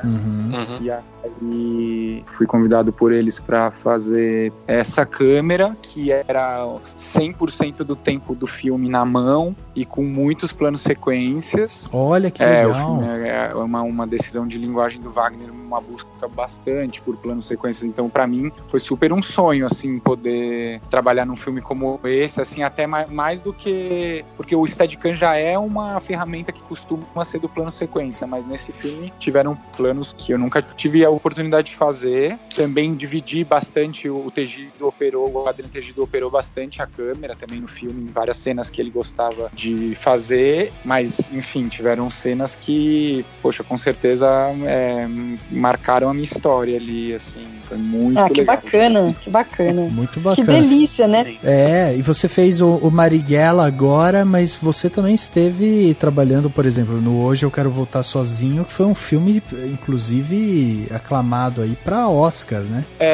Hoje Eu Quero Voltar Sozinho foi o primeiro longa que eu fiz como operador de stead, no filme inteiro, né? E, assim, o filme inteiro, na verdade, também foi um desses filmes que tiveram, sei lá, algumas semanas só de Steadicam, que é raro conseguir ter um operador de stead num filme inteiro, assim, porque é uma coisa mais cara, um equipamento mais caro. Mas aí, pra mim foi maravilhoso também. Esse filme é impressionante, assim, o trabalho do Daniel Ribeiro, do diretor, né, e do Pierre Kirchhoff, também diretor de fotografia, que é incrível, assim, a sensibilidade deles, assim, com o menino, com um ator cego, interpretando um menino cego, assim, pra mim foi... Eu era bem jovem, tava bem começando, assim, mas era um filme que era muito interessante, sabe por quê? Porque diferente do Marighella, assim, que já tinha naquela época eu com certeza não conseguiria fazer um filme como o Marighella, mas aquele filme era um filme de uma linguagem bastante simples, assim, bastante... não muito... com uma câmera muito exigida, digamos assim. Uma câmera mais invisível, talvez, assim. No Marighella, a câmera, por exemplo, participa muito das cenas, muito. Acho que bacana. Tô louca pra ver, Ariel. Estamos. Nossa, esse acho que tem tudo pra causar, né, no caso.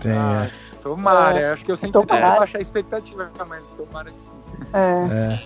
E no caso, assim, você foi lá, fez a parte de operação, né, fez aí com stand e tal, mas você influencia alguma coisa na parte de pós, não? Você vai lá, dá uma olhada na montagem e tal, ou não? Acabou ali sua diária, você vai pra casa e agora é ficar torcendo pra sair logo? Normalmente é isso aí sim, a não ser que casos raros, por exemplo, por acaso no Marighella eu sou muito amigo do montador e aí talvez, quem sabe, eu possa ver alguma coisa, mas não tem nada a ver com o nosso ofício, não. É o Lucas que tá fazendo a edição lá? Do Marighella, por isso né? que me indicou vocês, né? Exatamente. E você, Fê, o que você tem de história pra contar pra gente aí, e filme? Porque você tem também, aí você me corrige aqui, tá? Mas a gente viu que você fez, inclusive, ensaio sobre a cegueira, que daí já tem também, né, um quê hollywoodiano ali, e pra você isso foi um diferencial também? Ajudou, assim, como experiência? Olha, não, o ensaio sobre a cegueira eu fiz algumas diárias só, eu não fiz o filme inteiro. Tá. Foi divertido, sei lá, foi mais um trabalho, né? Eu era assistente de câmera do De La Rosa, saudoso De La Rosa, mas foram só alguns dias, 2, 3 dias, eu acho, o período que o De La Rosa fez. Então não foi assim uma experiência, né, de ter feito o filme inteiro. Mas foi divertido ver lá a Julianne Moore e o Mark Ruffalo.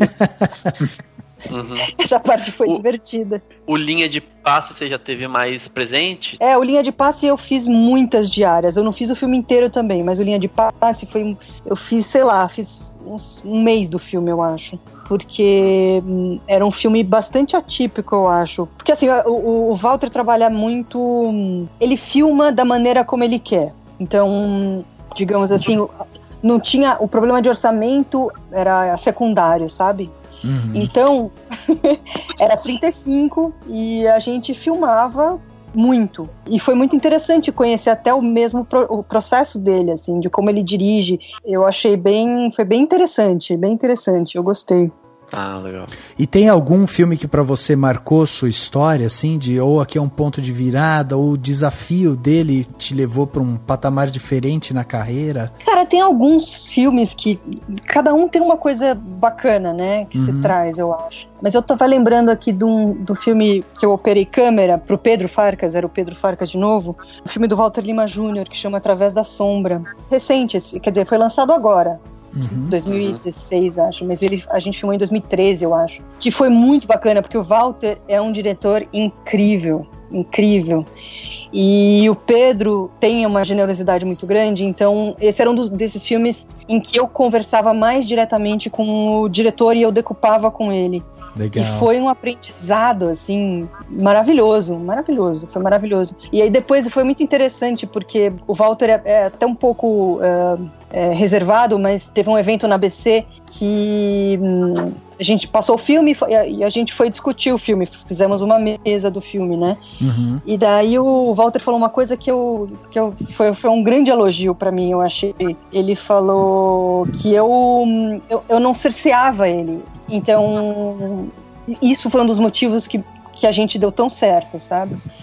Eu não ficava impondo limitações pra nada do que ele quisesse fazer. Então, que demais. Ele propunha planos e ele falava, eu queria isso aqui. Aí eu falava, não, então vamos colocar na grua e tudo, sabe? Então era um processo muito, muito interativo, assim, e criativo. Foi demais. Aí é uma delícia, né? Quando é assim, é maravilhoso. Nossa, foi uma delícia. Foi realmente um filme delicioso de fazer, assim, pra mim.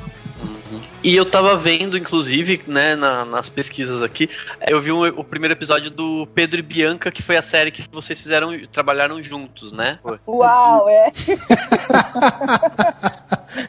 Faz tempo isso. Ah, é? Nossa. Não, porque faz uns anos, né, que acho que foi lançado. Mas eu tava vendo que eu acho que eu vi em comum, assim, né, que vocês têm, não sei se tem mais alguma coisa que vocês trabalharam juntos, né, mas eu tava vendo, achei bem legal, assim, inclusive, vocês trabalharam juntos no sentido de que vocês eram operadores ali de fotografia, como que vocês dividiram esse trabalho? O Pedro e Bianca foi... Eu também, nesse trabalho, entrei primeiro, foi um convite do César Charlone, né? Acho que pra Fê também, né, Fê? Foi. E a gente, na verdade, eu não lembro se lá a gente trabalhou junto, mas o que aconteceu foi que o Charlone, depois que ele concebeu o conceito da fotografia, a gente e mais outras pessoas também dividimos a direção de fotografia, e por acaso o que aconteceu é que tiveram uns problemas com uma locação, uma casa, então nenhum diretor de fotografia assinou um episódio inteiro, então cada um fazia pedaços de cenas, né? Não, mas você sabe que... Não, peraí, deixa eu me lembrar agora. Eu pelo menos. Não, porque eu não lembro de... Não, então, eu foi assim, o César fez 2 episódios, e aí nessa foi legal também o Pedro e Bianca, até por conta disso. Eu preparei com ele, então eu fui visitar as locações com ele, com os diretores e tal. E daí ele filmou os primeiros episódios e depois eu fiz os outros em seguida os 2. Mas eu acho que eu fiz os episódios inteiros, os 2. Nossa, não tinha ceninhas de outros. E você operou Stead numa diária pra mim. Pra você, é verdade. Não, olha aí. Teve muitas histórias esse trabalho. Porque é isso, você trabalha, às vezes você nem lembra. A gente tem tanta... faz tanta diária, tanta coisa, assim. Pra gente encerrar esse papo, eu tenho aqui uma última pergunta, na verdade. Eu queria que a Fê dissesse aqui pra gente sobre, na verdade, o mercado, sua visão de mercado cinema brasileiro. A gente conversou com alguns profissionais aqui e muitos se mostram otimistas porque acham que o cinema tá ganhando mais incentivo, né? Também teve aquela lei de incentivo a produções nacionais e tal. Temos também aí, né, um movimento de séries, né? Como já era de se esperar e tal. Mas e aí? A galerinha que tá hoje aí, tá pensando em de repente fazer cinema, que sonha em entrar aí nessa área de operador de câmera ou fotografia e tal, é uma área que ainda tem espaço pra gente nova? Você acha que é um mercado que ainda tá em desenvolvimento? Ou você acha que o mercado brasileiro ele ainda precisa de um amadurecimento aí, que vai demorar um tempinho pra nossa indústria cinematográfica decolar, né? Olha, indústria a gente não tem, né? Mas eu acho que, sem dúvida, eu sou otimista, sim. Acho que não só a quantidade de longas aumentou, como a gente ampliou esse mundo das séries, que é muito, muito bacana fazer. É uma coisa, eu acho que é ficção, né? Mas é muito diferente do modo de fazer filme de longa-metragem. Eu diria, é um outro produto, né, digamos assim. Então eu tô super otimista com o mercado. Eu acho que o mercado, e espero, só tende a melhorar. Legal. Agora, para quem quer começar, olha, se você tá esperando um conselho, enfim, não sei, eu acho que a gente tá sempre aberto para boas pessoas, sabe? Bons... Não vou falar técnicos só porque isso ia limitar, mas eu digo para pessoas talentosas. Eu acho que o mercado tá sempre aberto para isso. Não é fácil, não é simples, é ralação, é difícil, mas eu acho sim, o mercado absorve bons talentos, sem dúvida.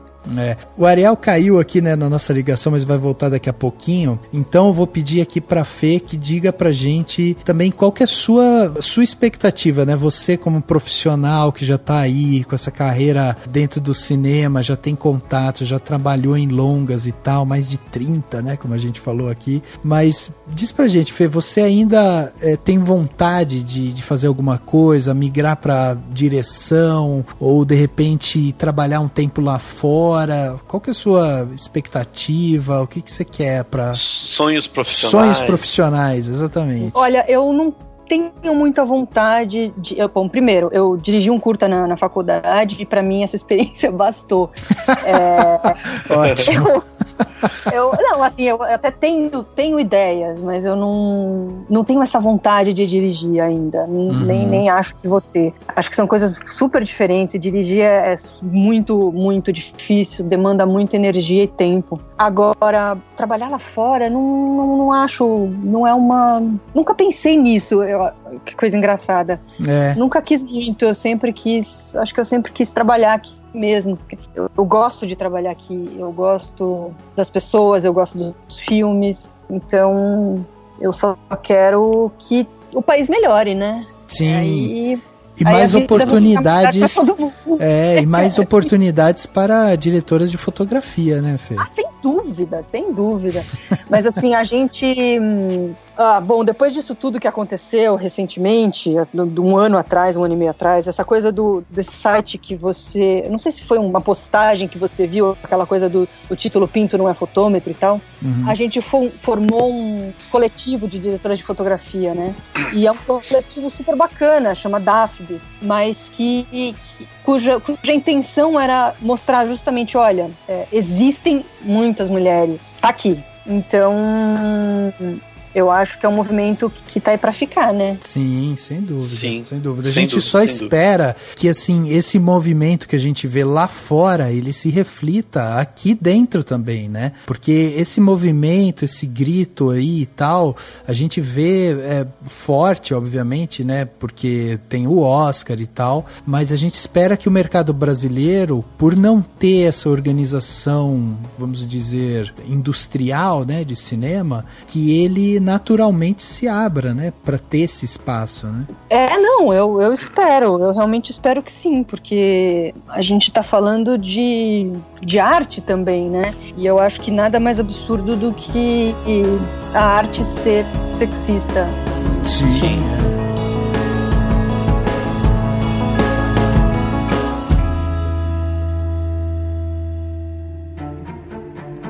Dicas para a sua semana? No Plano Detalhe.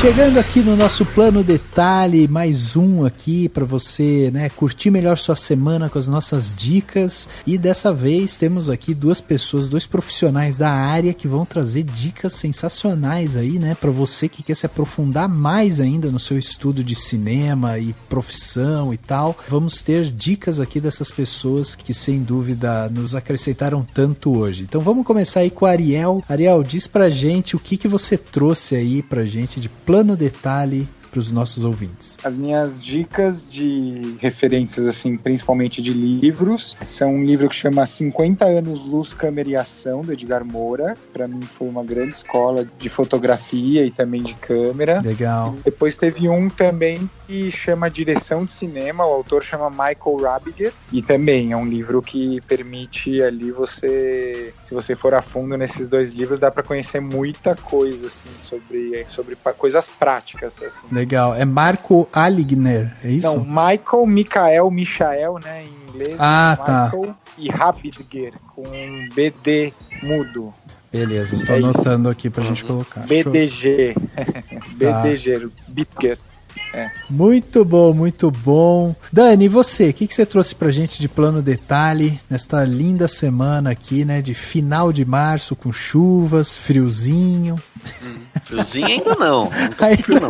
Ainda não. É, tá demorando esse frio. É. Mas eu vou indicar só um podcast, né? Eu tô um pouquinho atrasado, que eu fiquei um tempo ouvindo menos podcasts. Uhum. A gente sempre indica, volta e meia aqui, o Anticast, né? Que acho que é um dos grandes podcasts que tem aí na podosfera. E eu ouvi o episódio 326, que o título dele é Aquela que Sacou Tudo já em junho de 2013, que é basicamente uma entrevista que o Ivan Mizanzuki, né, faz com a Marília Moscovitch, que é uma, enfim, socióloga, ela é militante e tudo mais, e ela ficou super famosa em 2013, na época que, né, super famosa não, mas teve um artigo dela que viralizou bastante, na época lá das manifestações de 2013, que ela começou a falar coisas que podiam acontecer e ela basicamente acertou tudo, né, o crescimento do conservadorismo e etc, e várias coisas. Então aí você começa a respeitá-la, porque você fala, peraí, essa mulher entende da coisa, e aí durante todo o podcast ela vai te elucidando umas coisas sobre a política e a situação no Brasil que, assim, faz muito sentido e você começa a ter uma compreensão muito, muito melhor e muito boa, e apesar de não ser boa no sentido de que é, né, uma futuro positiva, que né? Pro Brasil nos próximos anos ele não é tão positivo assim, a não ser que, enfim, depende do seu posicionamento ideológico, talvez seja positivo, mas acho que não é. E enfim, e é um podcast muito legal, ele traz uma clareza bem interessante mesmo, assim, de política e tudo mais, é um papo muito legal, então vou indicar pra quem quiser ouvir, quem quiser se entristecer, se inconformar e ao mesmo tempo se esclarecer sobre o Brasil, acho que é um podcast bem legal, então vou indicar aí o 326 lá do Anticast. Muito bem. Legal. Tá aí, então, mais um podcast pra você que tá na sua casa, escutar. Terminou esse, você já ouve esse daí que eu indiquei. É, exatamente. Ô Fê, e você, o que você trouxe de Plano Detalhe pra gente, pra curtir aí uma semana cheia de cultura e entretenimento? Cara, então, eu pensei em... Bom, tem alguns livros, mas eu pensei em dois que eu acho muito bacanas, que chamam Cinema Segundo François Truffaut, e o outro que é o Truffaut entrevistando Hitchcock. Hitchcock. É Hitchcock Truffaut Entrevistas. São 2 livros muito bacanas. Bom, primeiro porque o Truffaut, eu gosto muito dele, mas ele era um cara que estudava muito também cinema, né? E ele gostava, era um dos caras da Nouvelle Vague que gostava de cinema americano e tinha um respeito enorme pelo Hitchcock. E o Hitchcock eu não preciso nem falar nada, né? O Hitchcock era um mestre, né? E, então são livros muito interessantes de ler, são entrevistas, é gostoso e tal. E uma outra coisa que eu só queria falar, porque eu vi semana passada, Pantera Negra. Ah, legal. Eu acho que vale a pena prestigiar. Sendo franca, não tanto. O filme eu nem achei muito grande coisa, pra ser franca, mas eu acho que ele tem... Bom, primeiro, a Rachel Morrison, que foi indicada do Oscar, ela fotografa filme, ou seja, é um filme, né, de super-herói, Marvel e tal, fotografado por uma mulher. A outra coisa é que, é um filme que tem o elenco principal negro, dirigido por um negro. Então eu acho que tem vários atributos que são super positivos. Mas achei que valeu a pena ver. Sem dúvida, tá aí. E fica mais um plano de detalhe que é, você vê o filme e depois escuta nosso podcast. A gente discutiu esse filme, trouxemos aqui uma pessoa, né? É uma pessoa de um outro podcast que se chama O Lado Negro da Força. Então ele trouxe pra gente toda uma visão o olhar negro, né, com o filme. E nossa, foi assim uma experiência sensacional conversar com ele, né, Dani? Porque ele trouxe assim algumas visões pra gente que assim não fazia parte do nosso know-how quando a gente viu o filme e ele trouxe pra gente. Então, foi muito bacana. Que legal. Foi muito bacana mesmo. Legal, show de bola. E eu tenho aqui o meu plano detalhe, vai pra um filme também, a gente já falou dele aqui, mas eu queria ressaltá-lo, né, mais uma vez, porque eu gostei muito. Eu queria deixar aqui minha dica, né, meu plano detalhe pros nossos ouvintes pra assistir Viva, a Vida é uma Festa.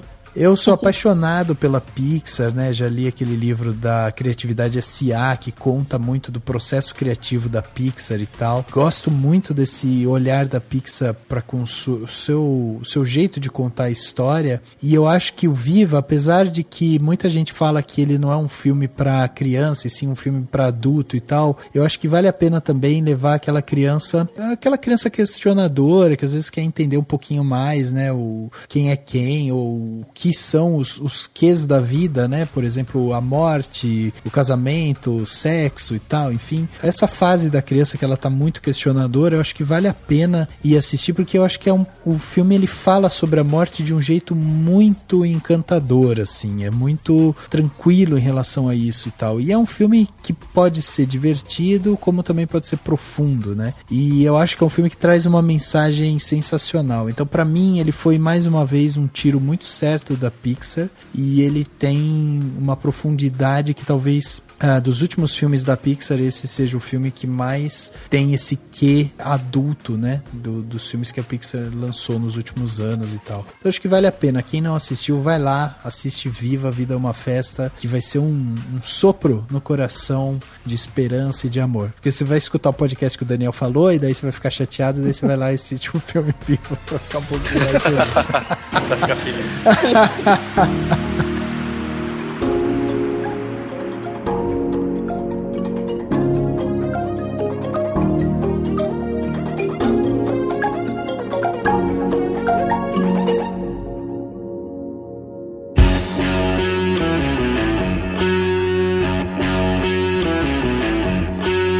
Chegando ao final de mais um podcast aqui, podcast 265, falamos aqui com a Ariel, falamos com a Fê, falamos aqui sobre operador de câmera, essa profissão tão encantadora, né, que tem ali em suas mãos o olhar do espectador, né, são essas pessoas que fazem com que a gente consiga enxergar o filme do ponto de vista que ali está sendo captado, né. Então primeiro eu queria agradecer aqui a Fê, que veio, doou seu tempo aqui pro Cinema Ação, conversou com a gente, né, mais uma vez aqui, com toda a paciência, explicando esses termos técnicos para nós leigos aqui.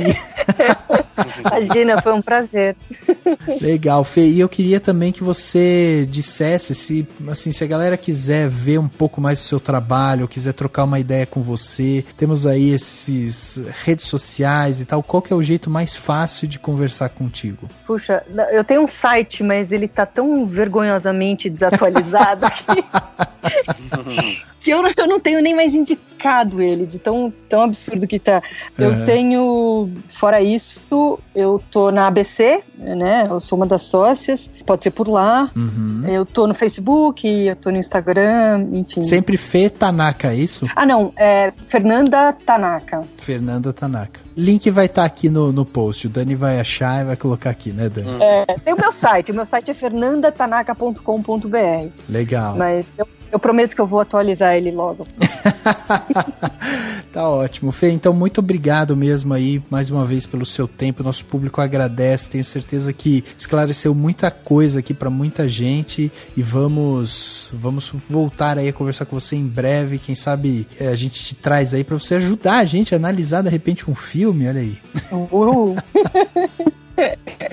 Tá bom, foi um prazer, adorei. Obrigado. Também queria agradecer aqui o Ariel que veio, deu seu tempo aqui pra gente. Foi demais, muito obrigado mesmo por você vir aqui. Obrigado aí. Trocar. E eu queria, se você pudesse, se você tiver alguma coisa de rede social e tal, que as pessoas, quem quiser de repente trocar uma ideia contigo, né, tirar mais dúvidas e tal, como é que faz? Então, eu hoje em dia, meu trabalho tá no Vimeo, né, que é uma plataforma bem de divulgação do nosso trabalho. E tanto no Vimeo quanto no Instagram, o meu perfil é Ariel Cine, de cinema. Tá. Porque como meu sobrenome é muito difícil, então eu optei por colocar. Tá certo. Então, Ariel Underline Cine, acho que no Instagram Ariel Underline Cine, e é um perfil aberto hoje em dia, e no Vimeo é Ariel Cine direto, sem underline. Isso aí, gente, brigadão Ariel, brigadão Fernanda, fiquei muito feliz com esse podcast, só gostaria de finalizar deixando muito claro que a notícia que mais me agradou em todo o mês de fevereiro foi a vitória do Roger Deakins do Oscar que ele tava merecendo. Então, só pra deixar claro que acho que super. Enfim, todo mundo aqui tem que ser fã dele e é isso. E é isso, então. Obrigado a todo mundo e pra quem tá ouvindo o podcast, até semana que vem. O podcast Cinemação 265 fica por aqui e a gente se vê no próximo.